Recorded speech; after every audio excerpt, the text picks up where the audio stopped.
What's going on, everybody? Mortem here, this time bringing you a video about the story and lore of Avowed, and more specifically some speculation about where I think that story might be going. So, a few things to get into right away. Very recently, if you watched my video just a couple days ago, you know that I was invited out to Obsidian to play Avowed a little bit and then also interview the devs and everything, and with that experience, I got a lot of first-hand information about the initial story setup in the first few hours of Avowed, and one of the reasons for that, I imagine, is the fact that I was very, very into Pillars of Eternity and the world of Eora, which Avowed is set in. In fact, I did a whole bunch of lore videos about it, which I've mentioned many times, but all that to tell you that I'm very invested in the world of Eora. I think it's a really cool place. And Pillars of Eternity 2 left the world with some, I would say, existential crises that frankly have to be addressed. So, in playing the first few hours of Avowed, while this game is not Pillars of Eternity 3 in terms of the lore even, it does take place a short ways after Pillars of Eternity 2, meaning that timeline-wise and things going on with our character specifically might give us information about where some of that is headed.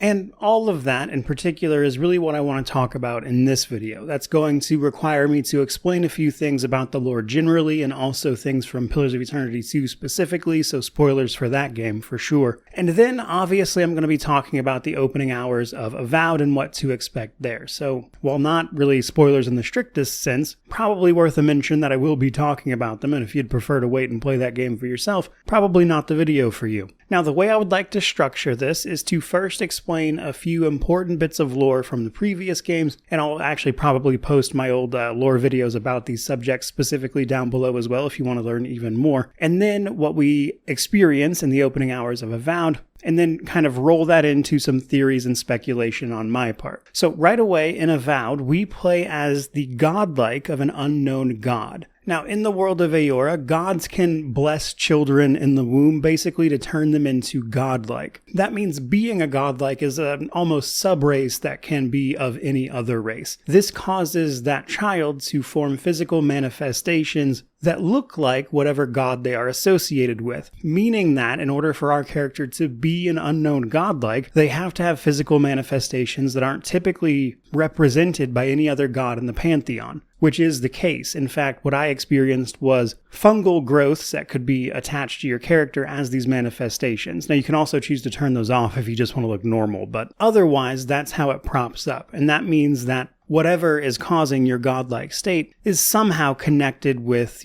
mushrooms and fungi in general, which are typically used to decompose things. But let's talk about those godlike for a second. Because if you think about it for even more than just a minute, probably the key question you would ask yourself is, why would the gods want to do that? That is to say, make godlike in general. And we actually get a very specific answer to that in Pillars of Eternity 2, right at the end, actually. And it has to do with how the gods got their power before the ending of the second game. So the gods of Eora are all super powerful beings that were not, just around at the beginning of creation, but rather they themselves were created by an old civilization called the Ingwithans, who sacrificed untold numbers of their people in order to make them. Now there's a bunch of lore reasons for that are actually explained in the first game that aren't super relevant to this, so I won't get into it. But in order to sustain themselves, these gods feed off of soul energy from the turning of the wheel, or the cycle of reincarnation, which is present in this universe. Basically, when a soul dies, they go to the great beyond only to eventually be reborn as a brand new person. In the interim,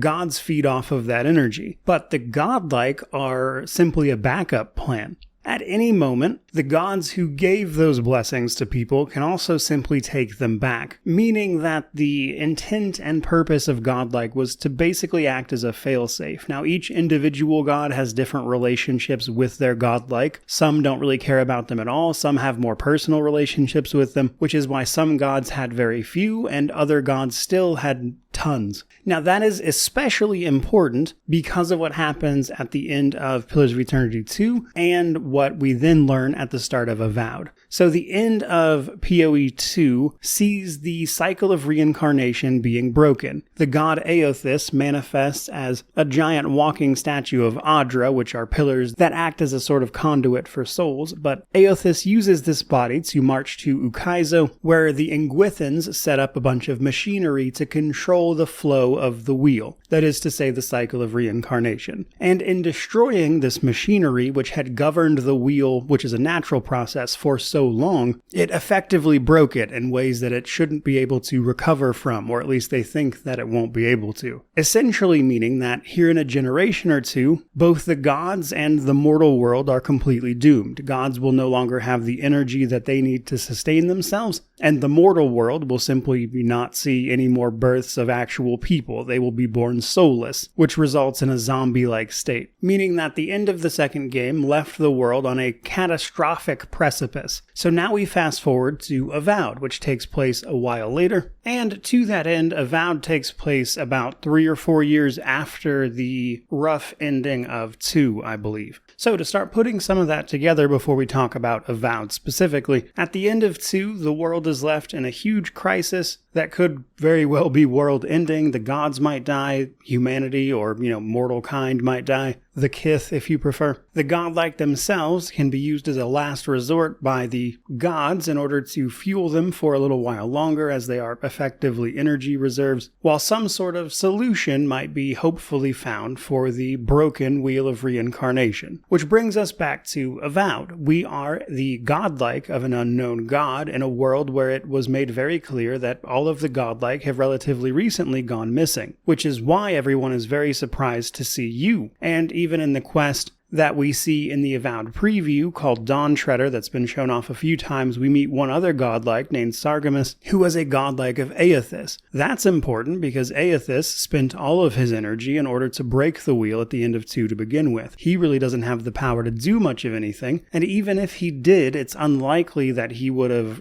reclaimed his godlike, because that's just not really in his sphere of influence, let's say. He's a very devoted type of person, and while he was willing to sacrifice people in order to break the wheel to begin with, causing unnecessary suffering isn't really his MO, or at least as far as he sees it. Though, unnecessary versus necessary is certainly up for debate. But it's very likely he either did not have the will or the ability to reclaim Sargemus like the others did. But then we have to start asking ourselves why our godlike is still around and who exactly gave him this blessing or curse. And that's where we can start looking at Avowed. So in Avowed, as we start to investigate the Dream Scourge, which is a soul-like plague that manifests as rot and decay, turning people into feral monstrosities alongside even animal life, we're going to encounter a voice that speaks to us alongside this scourge, which comes up in a few different places as we explore. In fact, this voice seems to know who you are, and it mentions very specifically that it only recently awoke from a slumber.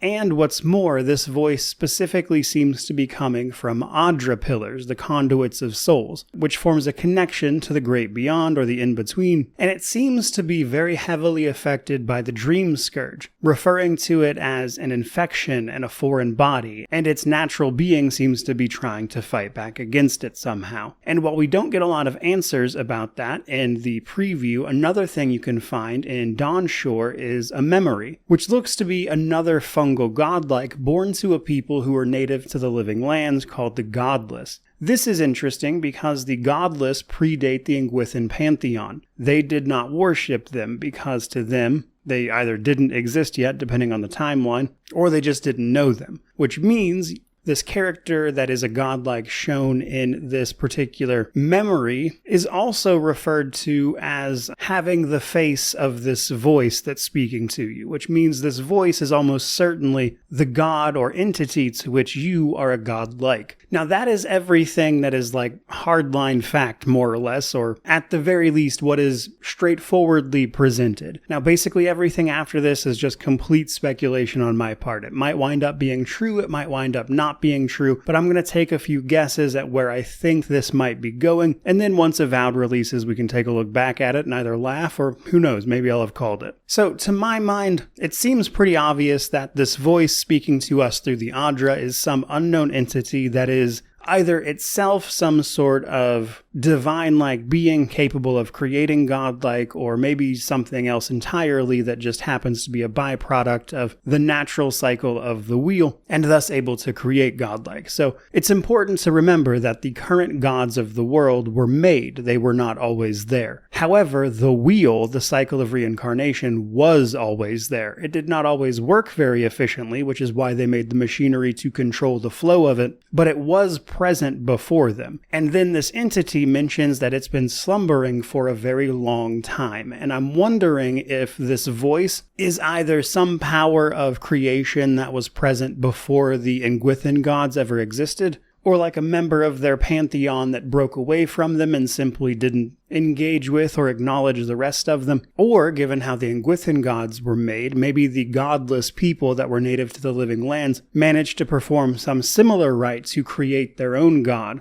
Hard to say for sure, but what is clear is that one way or another this god or entity seems to be associated with fungus, which is typically a decomposer, breaking down organic matter to release it back into the soil for other things to use. And I think that's relevant for a place like the Living Lands, because there is so much life here that some of it has to die and give what it has back in order for new life to grow and thus, be a place called the Living Lands. Life and death go hand in hand in a place like that, which is especially telling when you then start looking at the Dream Scourge, which manifests as rot and decay. So there's a very clear through line where it's all kind of connected there. So my speculation, or my main theory, is that our character, the Adiran Envoy, is in fact a godlike of whatever this entity is, and this entity is some manner of divine being, either present before the Engwithan gods or made through some other means, that in the wake of the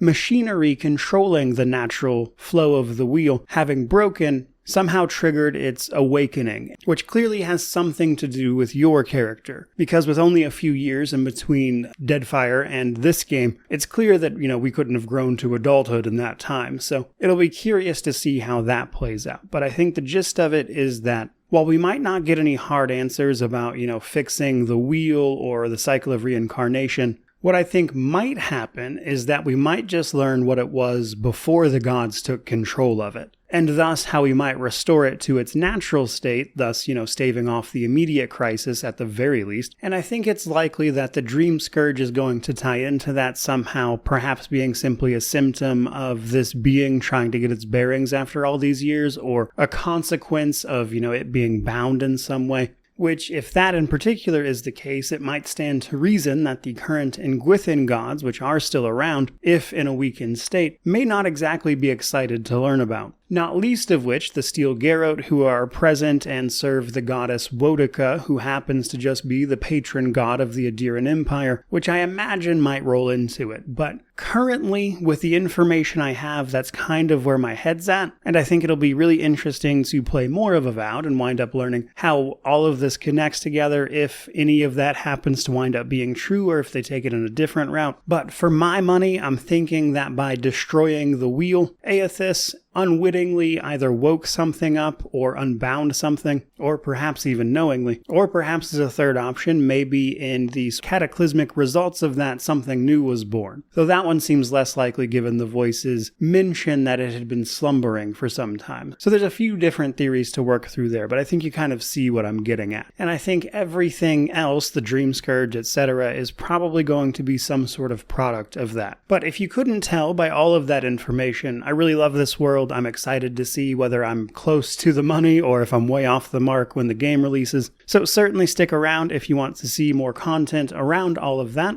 As when this game fully drops, I will almost certainly be putting out some lore and content around that world just to continue that lore series I used to do, in addition to just covering the game normally. So if you enjoyed that, or if you're looking forward to any of that in the future come February, certainly subscribe and stick around, and why not like and comment while you're at it. But regardless of any of that, truly, just thank you so much for watching. I really do appreciate it. May you wander in wisdom, and have an amazing day.